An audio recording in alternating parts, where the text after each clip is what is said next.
नमस्कार, मैं हूं हरिशंकर व्यास। सेंट्रल हॉल में आपका स्वागत है। पाकिस्तान अपनी आदत से बाज नहीं आ रहा है। नियंत्रण रेखा पर इतनी बार गोलीबारी की है कि भारत सरकार ने जैसे को तैसे की नीति अपना ली है। प्रधानमंत्री नरेंद्र मोदी, गृह मंत्री राजनाथ सिंह और रक्षा मंत्री अरुण जेटली तीनों ने पाकिस्तान को जवाब देने के तेवर दिखाए हैं। सुरक्षा बल जवाबी गोलीबारी कर रहे हैं। सवाल है, इससे क्या पाकिस्तान समझेगा, सुधरेगा? आखिर मसला उस पाकिस्तानी सेना का है जिसे वहां ने प्रधानमंत्री नवाज शरीफ डरा सकते हैं और न समझा सकते हैं। तभी नियंत्रण रेखा का तनाव लगातार है। प्रधानमंत्री नरेंद्र मोदी ने शपथ के वक्त जब नवाज शरीफ को न्योता था तब भी गोलीबारी होती थी और बाद में भी हुई। दरअसल पाक सेना की गोलीबारी कश्मीर मुद्दे को जिंदा रखने का स्थायी तरीका है। ताजा घटनाओं से अमेरिका में भी चिंता है। उसने दोनों देशों को राजनीतिक संवाद शुरू करने का आग्रह किया है, लेकिन संवाद किससे हो? नवाज शरीफ जब अपनी सेना को कंट्रोल नहीं कर सकते तो भारत को पाकिस्तानी सेना को हैसियत बतानी ही होगी, उसे डराना होगा। लाख टके का सवाल है कि पाकिस्तान का मवाली सैनिक तंत्र क्या भारत के कड़े रुख से डरेगा? आज इस पर चर्चा है, मगर उससे पहले गपशप और खास सुर्खियां है। शुरुआत सियासी गपशप से करते हैं। कांग्रेस उपाध्यक्ष राहुल गांधी इन दिनों कांग्रेस संगठन के कामकाज में ज्यादा दिलचस्पी नहीं ले रहे हैं। कांग्रेस के जानकार सूत्रों का कहना है कि चुनाव वाले राज्यों में टिकट बंटवारे से लेकर प्रचार तक में उन्होंने रूटीन के अंदाज में काम किया। उनके करीबी नेताओं का कहना है कि राहुल मौजूदा सेटअप में काम नहीं करना चाहते हैं। वे चाहते हैं कि उन्हें अपने प्रयोग करने के लिए पूरी छूट मिले तो वे हिचक छोड़कर पूरी तरह से कमान संभालें, जबकि सोनिया गांधी नए और पुराने का संतुलन बनाए रखना चाहती है। राहुल के एक करीबी नेता का कहना है कि कांग्रेस के पुराने नेता भले लोकसभा चुनाव की हार के लिए दबी जुबान से राहुल को जिम्मेदार ठहरा रहे हों, लेकिन हकीकत यह है कि राहुल को कभी भी अपने मन के हिसाब से काम करने की छूट नहीं मिली। उनके प्रयोगों को सीमित तौर पर आजमाया गया और कई जगह तो उसे रोक दिया गया। टिकट बांटने में भी उनके फॉर्मूले की अनदेखी हुई और ज्यादातर जगहों पर पुराने लोगों को दोहराया गया, जबकि राहुल दागी आरोपी लोगों के साथ न तो गठबंधन चाहते थे और न उन्हें टिकट देना चाहते थे। अब भी राहुल गांधी चाहते हैं कि उनके लोकतांत्रिक प्रयोगों को अपनाया जाए और बिल्कुल नए चेहरे लाए जाएं। 20 अक्टूबर को होने वाली महासचिवों की बैठक में इस पर चर्चा संभव है।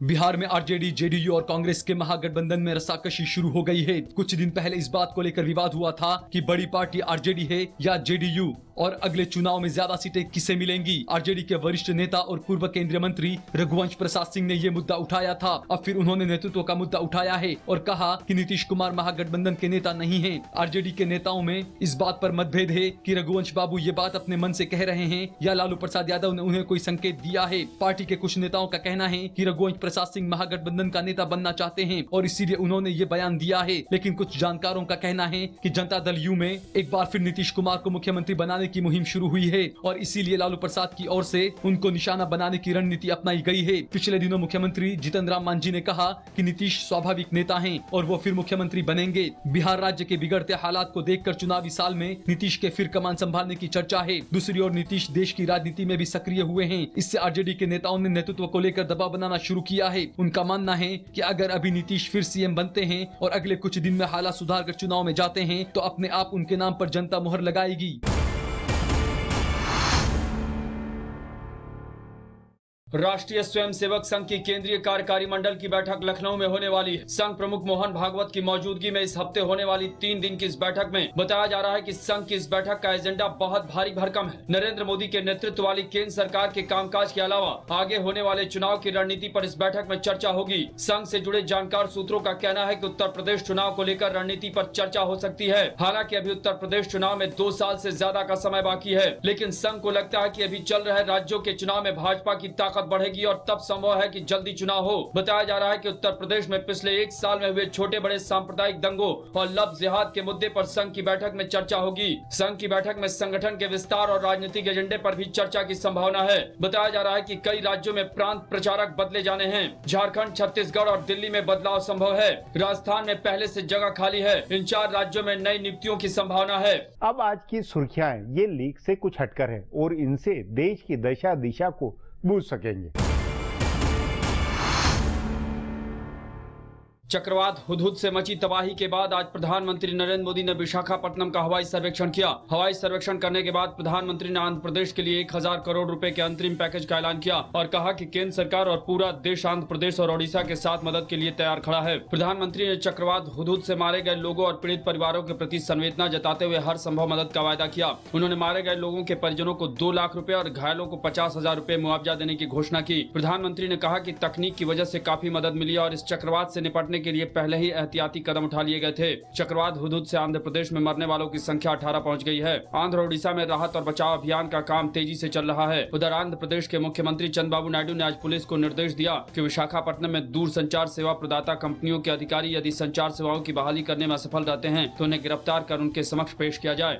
महाराष्ट्र विधानसभा का चुनाव कल यानी 15 अक्टूबर को होना है। उससे पहले शिवसेना ने भाजपा पर जमकर हमला बोला है। शिवसेना ने अपने मुखपत्र सामना में भाजपा को अपना असली दुश्मन बताया है। सामना में लिखे संपादकीय में शिवसेना प्रमुख उद्धव ठाकरे ने कहा कि कांग्रेस और एनसीपी तो मरी हुई पार्टियां हैं, लिहाजा असली दुश्मन तो भाजपा है। उन्होंने कहा कि भाजपा ने सत्ता के लोभ में बहकर मुझसे नाता तोड़ा है। शिवसेना की ओर से मराठी अस्मिता का मुद्दा उठाकर भाजपा को घेरने की कोशिश की गई है। शिवसेना ने कहा कि मराठी हित की दुहाई देकर वोट मांग रहे भाजपा के नेता येदियुरप्पा और मनोहर पारिकर जैसे नेता से चुनाव प्रचार करवा रहे थे। कर्नाटक के मराठा भाषियों पर अत्याचार करने वाले येदियुरप्पा और मराठी भाषा को राजभाषा का दर्जा देने से मना करने वाले मनोहर पारिकर अब ये लोग किस मुंह से महाराष्ट्र में मराठी हित की बात कर रहे थे। सामना में यह भी कहा गया है कि महाराष्ट्र में रह रहे गुजराती भाइयों को बहकाया जा रहा है, लेकिन गुजराती भाइयों की निष्ठा महाराष्ट्र और बाला साहब ठाकरे पर है।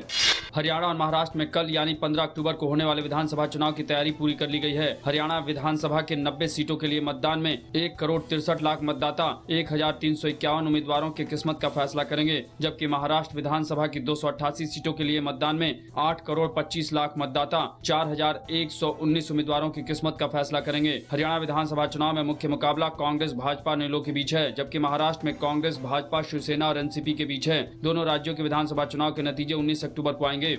कश्मीर पर हस्तक्षेप की पाकिस्तान की अपील को संयुक्त राष्ट्र संघ ने नजरअंदाज कर दिया है। कश्मीर मुद्दे पर संयुक्त राष्ट्र संघ के हस्तक्षेप की मांग करने वाले पाक को एक बार फिर अपने इस प्रयास में मुंह की खानी पड़ी है, क्योंकि संयुक्त राष्ट्र ने इस मुद्दे पर कोई नया जवाब देने के बजाय एक बार फिर यही दोहराया है कि इस विवाद का दीर्घकालीन हल निकालने के लिए भारत और पाकिस्तान को वार्ता के जरिए अपने मतभेद सुलझाने चाहिए। गौरतलब है कि पाकिस्तान के प्रधानमंत्री नवाज शरीफ के सलाहकार सरताज अजीज ने भारत के साथ सीमा पर हालिया तनाव के बारे में संयुक्त राष्ट्र के महासचिव बान की मून को पत्र लिखकर संयुक्त राष्ट्र के हस्तक्षेप की मांग की थी। बान की मून को लिखे पत्र में अजीज ने कहा था कि पाक का मानना है कि कश्मीर मुद्दे का शांतिपूर्ण हल निकालने के उद्देश्य को बढ़ावा देने में संयुक्त राष्ट्र और उसके कार्यालय की एक अहम भूमिका है।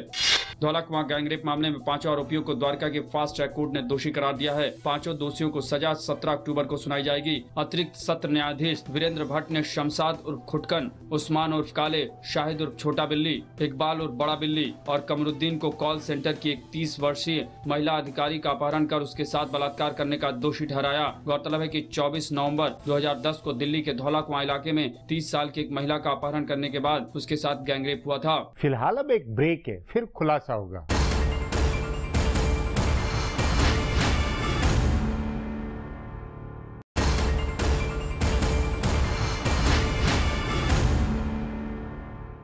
भारत ने सुरक्षा बल कमांडरों से कहा है कि पाकिस्तान को जवाब दिया जाए। गोलीबारी हो तो सीमा पार फोन करके फ्लैग मीटिंग का इंतजार नहीं करे। कहते हैं पाकिस्तान भारत की इस नीति से बिलबिलाया है। पाकिस्तान को नुकसान हो रहा है।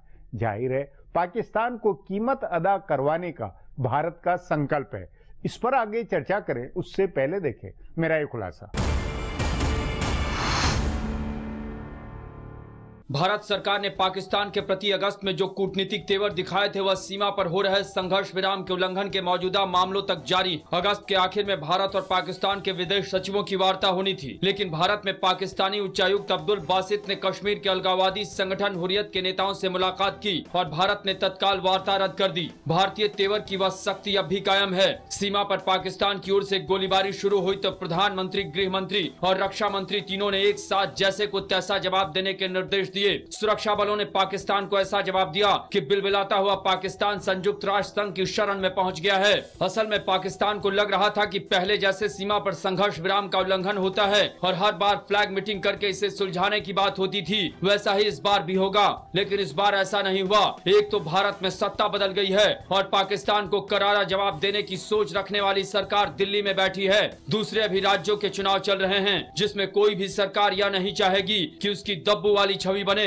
सो पाकिस्तान को मुंहतोड़ जवाब मिला। इससे पाकिस्तान को सबक सीख लेना चाहिए था, लेकिन ऐसा हुआ नहीं दिख रहा है। एक दिन और 2 रात की शांति के बाद पाकिस्तान ने फिर जम्मू के सीमावर्ती इलाकों में फायरिंग शुरू कर दी। एक तरफ तो वो सीमा पर फायरिंग कर रहा है और दूसरी ओर उसके नेता संयुक्त राष्ट्र संघ में गुहार लगा रहे हैं कि भारत संघर्ष विराम का उल्लंघन कर रहा है। पाकिस्तान के विदेश व सुरक्षा मामलों के सलाहकार सरताज अजीज ने संयुक्त राष्ट्र संघ के महासचिव बान की मून को चिट्ठी लिखी है, लेकिन संयुक्त राष्ट्र संघ की ओर से इसमें दखल से इनकार कर दिया गया है। संयुक्त राष्ट्र संघ की ओर से कहा गया है कि भारत और पाकिस्तान वार्ता से ये मामला सुलझाएं। असल में पाकिस्तान किसी तरह से कश्मीर को अंतर्राष्ट्रीय मुद्दा बनाना चाहता है। संघर्ष विराम के उल्लंघन का मकसद भी यही है। गौरतलब है कि दोनों तरफ से सीमा पर फायरिंग हुई तो पाकिस्तान के रक्षा मंत्री ने परमाणु शक्ति संपन्न होने की चेतावनी दी। तभी अमेरिका ने भी इस मसले पर चिंता जताई। जब पाकिस्तान को लगा कि इसमें नुकसान ज्यादा है और फायदा कम, तो उसने संयुक्त राष्ट्र संघ को चिट्ठी लिख दी। ध्यान रहे, संयुक्त राष्ट्र संघ की महासभा में नवाज शरीफ ने कश्मीर का मुद्दा उठाया था, लेकिन एक ही दिन बाद प्रधानमंत्री नरेंद्र मोदी ने साफ कर दिया था कि यह संयुक्त राष्ट्र संघ के मंच पर उठाने का मुद्दा नहीं है और इससे इसका समाधान भी नहीं होगा। जाहिर है भारत इसे द्विपक्षीय मुद्दा मान रहा है और उसी अंदाज में इसे सुलझाना भी चाहता है, लेकिन पाकिस्तान की मुश्किल यह है कि वहाँ की चुनी हुई सरकार के मुखिया राजनीतिक संवाद के जरिए मसले को सुलझाने की दिशा में नहीं बढ़ सकते हैं। वहाँ यह मसला सेना के हाथ में है जो भारत से लगातार टकराव चाहती है। विपक्ष की पार्टी पीपीपी के नेता बिलावल भुट्टो ने भी भड़काने वाली बात कही है, जिससे सेना का स्टैंड मजबूत हुआ है। तभी यह संभव है कि भारत के सख्त रुख का हवाला देकर पाकिस्तानी फौज नवाज शरीफ को किसी किस्म की पहल से रोके और सीमा पर तनाव बढ़ाए रखे। अब एक ब्रेक है, उसके बाद भारत पाक नियंत्रण रेखा के हालातों पर चर्चा करेंगे।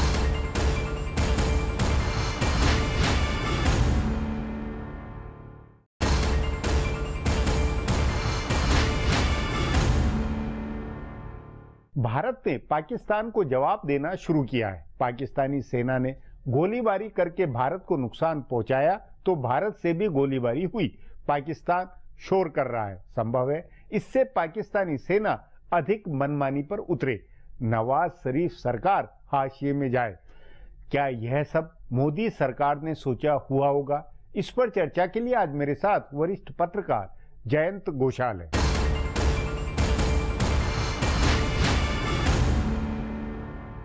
जयंत जी, पाकिस्तान की नियंत्रण रेखा पर जो हरकतें हुई है और उसके बाद भारत सरकार ने जो रवैया अपनाया है, अपने सुरक्षा बलों को जो आदेश दिया है, क्या उसके साथ में सब कुछ भारत सरकार में, विदेश मंत्रालय में, रक्षा मंत्रालय में सब कुछ सोचा समझा हुआ है या एक मतलब रिएक्शन के नाते ये हो रहा है सब?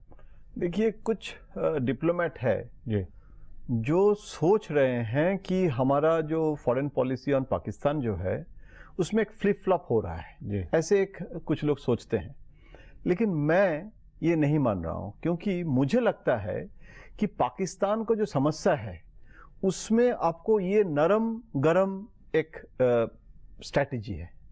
क्योंकि पहले आप सार्क के जो मतलब ओथ टेकिंग सेरेमनी में सबको बुलाया और आमंत्रण करके बातचीत किए हैं, ये अच्छी बात है कि आपके तरफ से आप पहले जो संदेश वो पीस प्रोसेस के लिए दे दिए हैं, लेकिन इसका मतलब ये नहीं है कि हम पीस चाहते हैं। इसके मतलब ये नहीं है कि हम एकदम सरेंडर करें।